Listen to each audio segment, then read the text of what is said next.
Welcome, everybody, to episode 4 of Love ADHD. I'm really excited today to be here with my co-host, Tony Overbay. Hi, Tony. Hi, Julie. And I think we have, don't we have a third person with us today? We do, actually. We haven't named her quite yet, but I got hair extensions yesterday by your daughter, actually. Okay, Yeah, Tony's daughter. If you don't follow her on Instagram, she's unreal. it's She very is nice. so talented. It's not just nice. I don't say nice things I don't mean. I am very honest. No, so anyways, I have a habit of doing fun things with my hair when I need change. And so I've like had a faux hawk and done all sorts of Oh, things. And I have grown out, but then I love growing it out long again. Well, I hate the growing out part, but it's fun to have long hair again. So I've always done this thing where I like cut it really short and then I have to grow it out for a couple years, oh, and realize that we live in a world of instant gratification where you can actually just pay money and have long hair. And Mackie, your daughter, anyway, she gave me hair extensions yesterday, and so they're really fun. So it looks amazing. Yeah, I'm just petting it. It's just in a side pony today, but yeah, I did a little fun reel with Mackie, which was really fun. And really she was. like it's incredible. She matched the thickness, the color. She did great. So yeah, it's super fun. I went on a run this morning and Oh, I like felt my ponytail like hitting the back of my whatever that is, the back of my back. yeah, Like it's a thing when you have long hair and it's like boom, boom, boom as you're running and it's kind yeah. of swishing side to side. And I was like, oh, I kind of missed this, and I actually ran a faster mile than I have in a long time, which That must shouldn't be a be because scientific. No, it's science. See, when you have ADHD, you can make things up as well because you are very impulsive, and then you assume that I could probably find that data. So then you're like, you know what? I've read, Julie, that hair extensions lead to faster mile times. But see, I really haven't. That's the key components of yeah, ADHD. Yeah. yeah. Anyways, so the third member here is we're gonna name my hair because Okay. it's a lot. It's a lot longer. It's nice and thick. I've just been petting it like a carpet. You are. Um, I don't know what that name should be, but well, and I thought of it because my sister who died from cancer, she had a wig, and I can't remember the name, and I'm trying to remember it, but Oh, we would always call it that. It was the okay. funniest name. Okay. By the way, Anyways, well, okay, yeah, I was gonna say that's a kind of fun intro, and even when you just said my sister who died of cancer, and you're saying it hilarious, we did an episode on my virtual couch about using humor through difficult times, and so I will yes, put that link in the show notes because that was a very powerful, moving episode because that's part of who you are is humor, and your sister was amazing and funny as well. yeah, she really inspired that in me. Yeah, she was a great example of that for me, and it was Yeah. really helpful moving forward with my own challenges at that time. So I'm always grateful for that. It's good to laugh. Yeah. Yeah, note to each other. We're doing this 5-part thing on things you didn't know about ADHD, but I really do Right. want to do an episode down the road on humor because there is, and it'll actually come into play today with the rejection sensitivity. When you come to an acceptance, a lot of times humor is one of the best ways to diffuse some of the negative self-talk. Because with ADHD, some of the things we do, we just do. So that's a thing, and there's no reason to beat ourselves up. So in comes humor. Right. Yeah, good times. Love it. Yeah. So yes, which thank you for mentioning that. So we can stay on track here. Today we are going to do number 2 of the things you didn't know about ADHD, and we have chosen to tackle rejection sensitivity, which I'm very excited about, slightly nervous about because I feel like this is something I've been wanting to talk to you about for a long time, and so I'm like going to be processing it live with Yeah, the I like that. looked a ton into it. I keep meaning to because I think I probably will have some parallels Mhm. here. So I'm very excited. Okay, and I like that you said I've been meaning to because part of me wants to just keep going over these a little bit of some of the tropes of ADHD because we forget them. But 2 time frames in the world of ADHD, now or later. So you were going to get to it later, and then later becomes now if there's an immediate deadline. Hey, here we are. It's now, I right? love deadlines. I really do. I really like deadlines. Do you? Okay. Oh, I work. they just They make me do things. I don't know if I would say I like them, but yeah, I hear you. So, okay, so with the rejection sensitivity, it is a tiny bit of story time. So, I had somebody bring this to my attention, a client of mine that had pretty, I want to say bad, but look at that judgment statement. Had amazing ADHD, rivaled my own. And so we would joke that when we would have sessions that we could get usually about a session and a half in the time of one. So in the therapy world, they were getting bonus. It was like a session and a half, only had to pay for one. But then they brought up to me, do you know about rejection sensitive dysphoria? So this was years ago, and I was not familiar with it. It's funny, still a little bit more of my emotionally immature days. So I think I probably was like, oh, wait, yeah, what rejection sensitive? Yeah, I'm familiar with that. Thinking to myself, I got to go look that up. And so then when I did look it up, I found an article, and it's on this website called Attitude, which is a really good one, ADDITUT, however you spell the rest of that.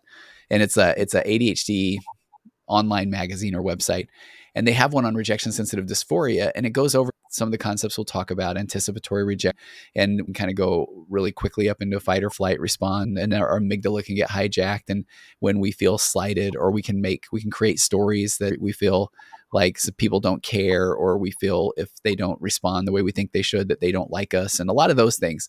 But what just was very frustrating about that article is it had this line that said it's therapy resistant because of the intensity of the rejection and how quickly it happens.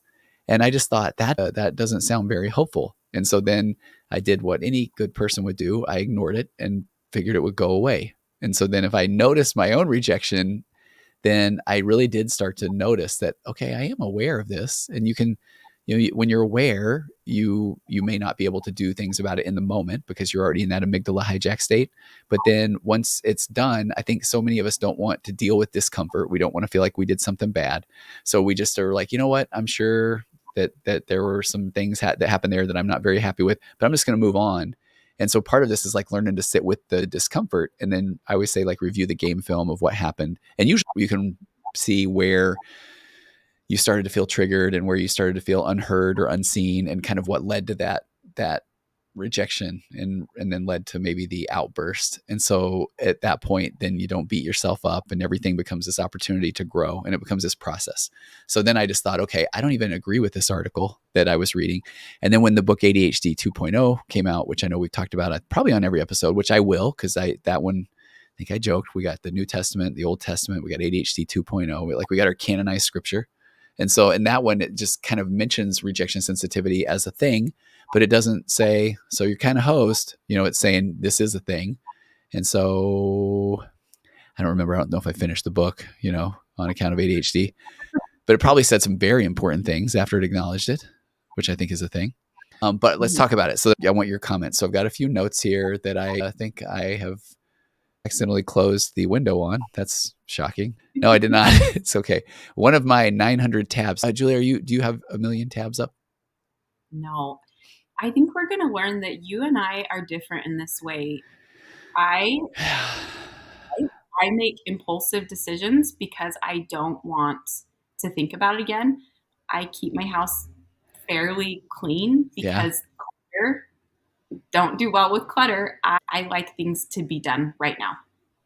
And so I do not keep a lot of tabs open. Okay. Because that is more to think about, and that is hard for me. Okay, which I think that makes sense. And all I can do is I want to tell lots of jokes about that, but that's not very productive. Okay, so have you ever been like at a party, or you hear a joke or something that's going on in the periphery, and you felt like they were laughing at you?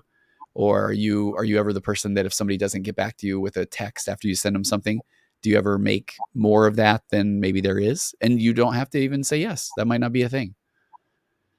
Oh, for sure. I've had that happen. Yeah. Okay. For sure. And this is one of those funny things where this is what the data will talk about with rejection sensitivity. And part of me still says, okay, no, I think everybody feels this way. But then I also thought that everybody, goes from this to this to this to this to this to this to this. So I know that there are going to be some things we're going to talk about today that are going to fall in between. There's a difference between rejection sensitivity and then rejection sensitive dysphoria, RSD. And so I think that's one of the key differences. So like the rejection sensitivity can come from a place of emotional immaturity, or if you watched your own parents model behavior of, being very explosive or impulsive or not taking ownership of things. So that can be rejection sensitivity. So I can create a story, but then rejection sensitive dysphoria is then when it kind of goes to another level, and then we start to turn it inward, and we start to not just go from a man, I feel bad because I think that they're talking about me, put to shame of where, they must think I'm a horrible person. And so I don't know if you have experiences where you turn to shame or if that stays on the guilt level. No, I think I have. I was quick to want to respond. Everybody feels that.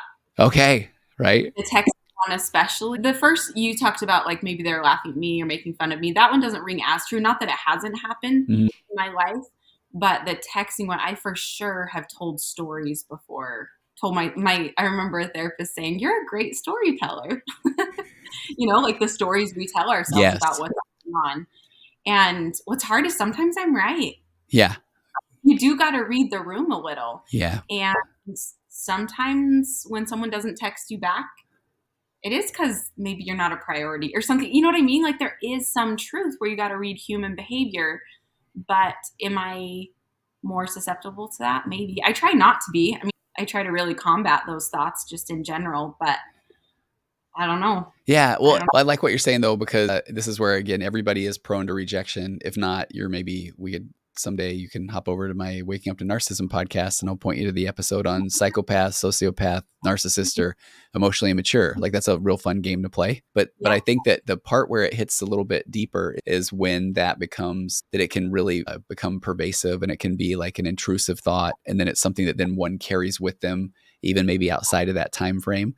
And part of me feels like if I was not a therapist and didn't talk to people on a regular basis, that I wouldn't really even understand the difference between rejection sensitivity and then the part that goes into dysphoria, because sometimes people will continue to bring things up or they'll start to then make meaning of. It's almost like that confirmation bias where they start to look at, no, this person didn't get back to me, and this person, I walked by them and they didn't even ask me how I was doing. And I was talking with somebody recently who has a job where they go into like a break room, and it was really fascinating because they were saying, I don't even like going in there because there's everybody sitting there at a table and they don't even say hi. They don't ask me how I'm doing. And I want to immediately say, well, and what's that like for you? Do you say, hey guys, or do you do that sort of thing? But if I do, you see the person just, okay, well, they don't want to have to do that because that could be scary because the people might tell them no. So then it's almost like this double bind they set themselves up in. And so I think that's where it starts bordering, moving over into the dysphoria of it versus just it bothers me, but what am I going to do? I'm not going to go beg them to say hi and, that kind of thing versus like they internalize it and they make it, then it just feels like really, really intense, that kind of intensity. Yeah, and I am big on, I don't know how much this relates, but I am really big on reaching out to other people when you like filling your own needs. Okay. I remember in junior high, I remember having a moment when I was walking down the hall and I just decided that I was going to be like unusually kind to people. Okay. That's the kind of person I wanted to be. And so from not that I was perfect, but like I just started saying hi to people and not waiting for that and like going and grabbing their arm when they don't seem like, hey, how the heck are you? I just Yeah. started that and I loved that, felt right to me. That felt like my skin. And I started assuming that maybe they felt like me needing connection, and in general, that served me really well. There Hmm. have been times when that has not been what other people want. And I have to remember that not everyone is as open or likes that attention Yeah. as much as maybe I do. Yeah. And that's But the, in yeah. a good place to be. But those rejections are hard. It's hard. I can have a billion positive, and then I have one that it's not well received, and I can absolutely go to a place of I'm just too much. So, That's where I go. okay. I'm No, that makes sense. Well, and Julie, okay, this is what's fascinating about this because, again, part of me wants to make a bunch of jokes. Part of me wants to impulsively right now pull up another window and pull up a tab. Dr. Daniel Amen has a amazing book about, I think it might even be called Overcoming ADHD. And it's so big and thick. He's really amazing because he has like a 2-page thing at the beginning that says, since you have ADHD, there's a good chance you might not even read this book. Like you might have bought it just to feel like I got this book on ADHD. And he goes over these 8 different subtypes of ADHD. And so there's a part of me that, okay, let's make note and go over one of those at a later date too, because I love that we're talking about it in this context because, there could be somebody listening right now and saying, I don't even know if Julie has ADHD. because I'm she not doesn't going have, to. right? Yeah, she doesn't have a bunch of tabs and she doesn't feel this intense rejection. But then when you go to that place where it's like, okay, but then it can hit deep. I mean, and that's the part where I think it's hard to explain. And I would think I was going down this path and I already forgot a minute ago, but as a therapist and you watch people, and the joke is that therapists become therapists to work on themselves. And I was like, not me. But then when you watch somebody in your office process something and not make it a very big deal, it's almost like you sit there and you self-reflect and go, oh man, I don't know if I would have handled it that well, and then you start putting those pieces together. Also, I need to acknowledge that I live in a sphere where I often speak about my own mental health journey and some of the things I've overcome. Yeah. And I think even right now in this moment, there is a part of me, as much as I've been complimented on being authentic, on being real, I definitely, based on life experiences I had, even as a child, I think I definitely am someone that I feel the need to like be in charge of taking care of my own needs and like make sure that other people are okay and all these things Yeah. that so just the whole like I'm going to be nice and I'm going to do that. There's nothing wrong with it, but is there like a pretty deep gaping thing if we're going to poke it Yeah. of just of like I am unlovable? Mm, There okay. is. And I have to be honest with that. And so as much as the whole and I don't know exactly what that means, but that's I've done EMDR with it. Have you? And Okay. actually the sentence that we came up and this is what's interesting is you have these feelings that you don't actually consciously think are true. Right. But I remember working with this therapist and the phrase that we came to that kind of shows up for me is what is it? Like, I am not worth the time, or I am not, Oh, or something. Which don't get sad about it. It's I know. okay. I'm already protecting you. See, no, I but know, right? really, No, I think it's great, Julie. There, see? I'm Yeah. so quick to not want to be a victim, but there is 100% I come off really independent and really really strong, and Uh, there is definitely some protectiveness of protecting myself with that for sure. yeah. Absolutely. And Yeah. I don't know what is what, but the rejection sensitivity, yeah, it's there. I just don't want to show it to you. I'm okay. I'm on my own. I'm doing all right. It's good. But oh yeah, for sure. Okay. So 100%. you just, this is where I love talking about adult ADHD because I don't know if when your diagnosis, but I think maybe we talked about this, but they really wanted to make a point that I didn't have a diagnosis as a kid.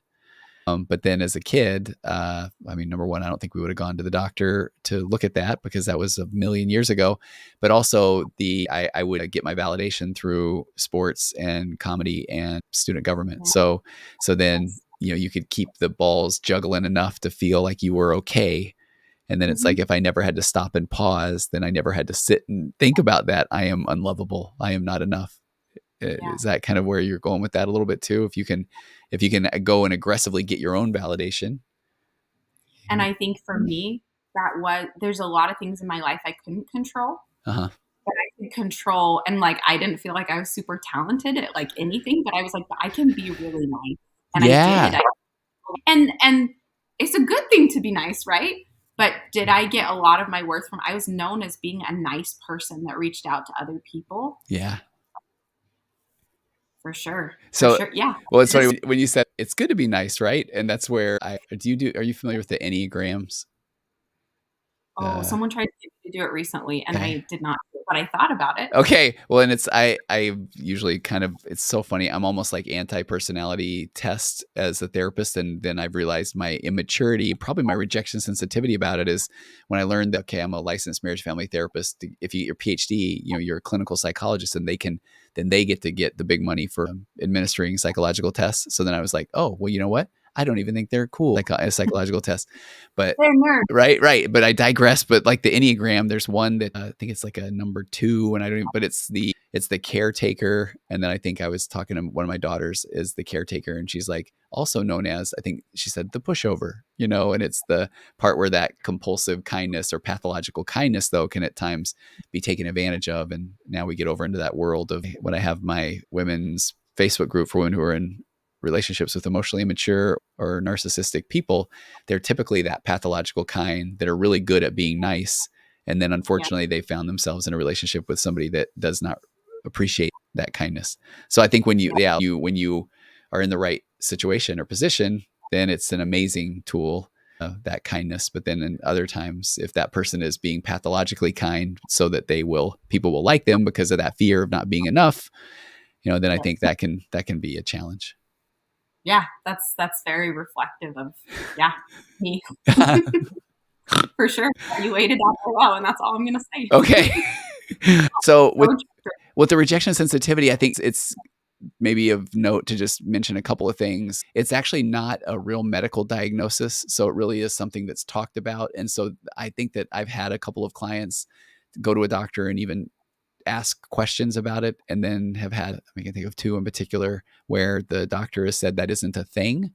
And it's really ironic. One of the people told me that they said, and I felt such rejection from trying to talk to my doctor about rejection sensitivity that then I even decided I would tell them this is literally what I'm having right now. And then the doctor said, okay, well, there's nothing I can do about it. And so I just thought, oh, that just got 3 layers of deep with the rejection sensitivity. And my point there is just, it's one of those things I think that I just want us to bring awareness to it. And as people are hearing it, yeah, it might not be in a medical textbook, but I really think the power in it is just being aware, noticing, and then, like I say, don't beat yourself up because it will feel pretty intense, but you don't know what you don't know. And once you start to learn about something, there's still a big period where it's like, I'm not really doing much about it. And then we still beat ourselves up. So that's a tricky one right now, I think, with this. Rejection sensitivity, and am I nailing, like, am I getting it right? I think of it as you've had experiences where you were seen as too much, and so you're kind of ready to protect yourself from that. Is that Yeah, see, this is funny. That's like probably the best point that we need to make. So thank you for bringing that up, because when there's the concept of is it even a thing, and there isn't a medical diagnosis about it, that then there's even, so how does it show up or what causes it?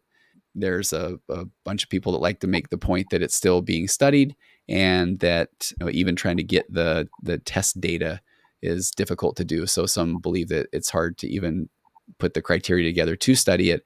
So then it's this made up thing. But then the other belief that I've always heard is that then from a young age that we often receive, it's kind of like what you're saying, that the feedback that we're different, or we're not doing things right, or maybe we are too much, and we feel it. I mean, we're kids, and when you're a kid, I mean, everything is coming from you don't really have a good take that other people could be experiencing things, that my parents might be at the end of their rope, or they might be struggling financially, or they may not be in the best place. So then it's going to come back on me. And then it's like, not right now. And instead of somebody else with maybe a healthier sense of self, then being able to express themselves or be frustrated, then, we internalize those feelings. And then that's often the beginning of the what's wrong with me story, or the internalized shame. Or we can just feel like it could even be a nice parent who's saying, hey, not right now, champ. Maybe we can have a catch later. But then to the kid, they're like, oh, man, no, it's okay. I shouldn't have asked. There's even a tiny belief there that that's even my way that I want my parent to then validate me there and come rescue me and say, well, no, okay, come on. So even this, like, another challenge with that is sometimes you'll get your needs met by responding negatively to the rejection. And so then your own brain saying, okay, you feel like you just got rejected, and then you just shut down, and then the person finally came and rescued you. So sometimes it's like, okay, so sometimes people might even skip that step and just show up kind of down. And then you're all of a sudden you're the Debbie Downer character. And so there's just so many different layers to this. So when you look at it from a concept of being differentiated, or everything's an opportunity to grow, then it's like, okay, I'm feeling this way. I'm having this reaction. By nature, technically that's a me issue. And why? Well, if I'm looking for validation from somebody that's unavailable, then I really need to look at that. Like, that's an opportunity for me to either find somebody that is more available, or find something that will help me get validation on my own, which is the hope. Yeah. Yeah, and I love that idea. I've studied a lot of the idea of just what is ideal in a relationship, right? We can look at Okay. codependency and what that is, and interdependency and the differences there, and how interdependency is very, I know how to meet my own needs and how to ask for help from someone to help me Yeah. meet. It's not being without a partner or without people, but it's that I'm aware enough to, oh, I'm having a need unmet. What can I do to do this? Or can I ask my partner, hey, could you help me Yeah. could you help me meet a need? But I'm not blaming or angry at other people for not meeting my needs. That's good. And what I like about that so much, that's funny. That's been sometimes in my mind. I have a hilarious track going all day of what's the theme of therapy today. And so we're recording this in the afternoon. I've had quite a few sessions already today. And I feel like today's theme has been if I am aware that I'm not trying to manipulate somebody, that I'm not just seeking validation and I'm not looking for control, then my joke is that then I'm supposed to now be able to ask someone, hey, I would love it if, or would it be possible if? But then even when I have people that are doing their own work and they know, okay, I get it, and I'm showing up and I'm not looking for that validation or control or manipulation. But then when it comes time to then ask for their needs, that this rejection still can just kind of kick right in there and go, okay, but it might not go well, And so I like what you're saying, because that can be really difficult too. But yeah, we're supposed to be able to do what you were saying. That would be nice. Yeah. Yeah. Yeah, and that's my goal. I'm like, that's good. That's a good thing, but it is interesting that one of my biggest fears and like something I would probably feel humiliation about is if I looked codependent to someone. If I looked clingy, if I looked codependent, that is like my most like I feel repulsed by that idea. Wow. Yeah. Worst, the worst thing that someone could say to me, even like dating, like in high school, I remember it was like, if I were to look desperate, like there is nothing worse if I Yeah. were to look desperate for someone. Do you know what I mean? Oh, I'm loving it, because I feel like that's the pendulum swings all the way to the other side. So it's like, you know what? I might even then look unavailable. And then I've had clients say, hey, why can I not get anybody? Things with that, like, oh, I'm Yeah. going to make you look good, or dumb things that aren't like healthy or good, but it Yeah. can swing to those extremes that then you do inappropriate behaviors Yeah. because you're trying so hard to not look that way, right? And I Yes. don't think I've seen too much of that, but it's just interesting to see these patterns of yeah. There's a lot of what makes me strong and what has made me successful is it's also a protective measure that Yeah. like I can take care of me. Like I'm not going to let me down. I'm not too much for me. So therefore I present as a tough chick, Yeah. that Yeah. has served me well. That has served me well. And then I don't get hurt. Yeah. I want to jokingly say, okay, lay down on your couch, Julie. Has it served you well, my friend? No, I'm kidding. Because there's a kind of therapy called internal family systems. It's just brilliant, where we're all these different parts. And so then, when we've had something is kind of been hurt, and a lot of times it's the I am not enough emotion. We talk about it gets exiled, and then it's got a protector emotion. And that protector emotion could be anger, or it can be perfectionism. Because if I can be perfect, then no one will ever tell me I'm not enough. But then I'm so Yeah. busy trying to be perfect that then I'm driving myself crazy, or that sort of thing. Well, we got so many different topics we can talk about. I know. And I think it's important to mention here we can overthink these things so much and dissect them so much that it can paralyze us. Oh, I am sure. And so it's easy for us. We talk about these things. I can go to a place of like, man, I am screwed up, or man. And I think it's so important to awareness is just helpful because you're just going to get better and better. That's how I Yeah. feel. Yeah. And sometimes I think I need a reason for every single thing I do in my life. Sometimes I have Oh, to kind of leave the heavy, make meaning out of everything aside and just live and recognize that I do things. Some of it probably is because of pain from the past, and that's okay. it's absolutely okay. Yeah. That's a human condition. Like Yeah. that's also part of what's made me me and a lot of things I'm proud of. That doesn't mean there's not more healing always to be had, but just to put it in context and not make it everything. I remember talking to a friend once. I was like, I wish I could go back and just start over new as like a baby and just like not be impacted by anything anyone said for me and just be the real me. I made some comment about that. We Yeah. are on a run, I think. And I remember her saying to me, she's like, but that's not real life. Like no one cannot be affected by their environment. Oh, absolutely. And it's also, she's like, you look at the people that have done the greatest things in the world, most of them had pretty dysfunctional homes from our standards of what's like psychologically healthy. Yes. And there is a part of that that pushed them to create and to go big. And so would they take that back? And I thought that was really interesting. So And I'm good. like, yeah, there's a lot of things I've done in my life in part because of needs unmet. Yes. And of choosing to overcome. And maybe there could be some gratitude there. Maybe that's not all a bad thing. Yeah. No, I could offend a lot of people right now by first of all saying thank you so much with that. And there have been times where I've had people in my office and they've said, I wish I would like to start a podcast, or I've always wanted to write a book. And they're like, but and I do the whole, well, let's go to your value-based goal and take that discomfort with you and blah, blah, blah. And then I will kind of lightheartedly say, then as they say, was it 250 a session or was it 2,500? I'm not sure. And then as they drive off in their Ferrari, I think, okay, there's not enough discomfort there to then be desperate for validation, or to be desperate to be somebody that really is known as somebody who really understands or knows their craft, or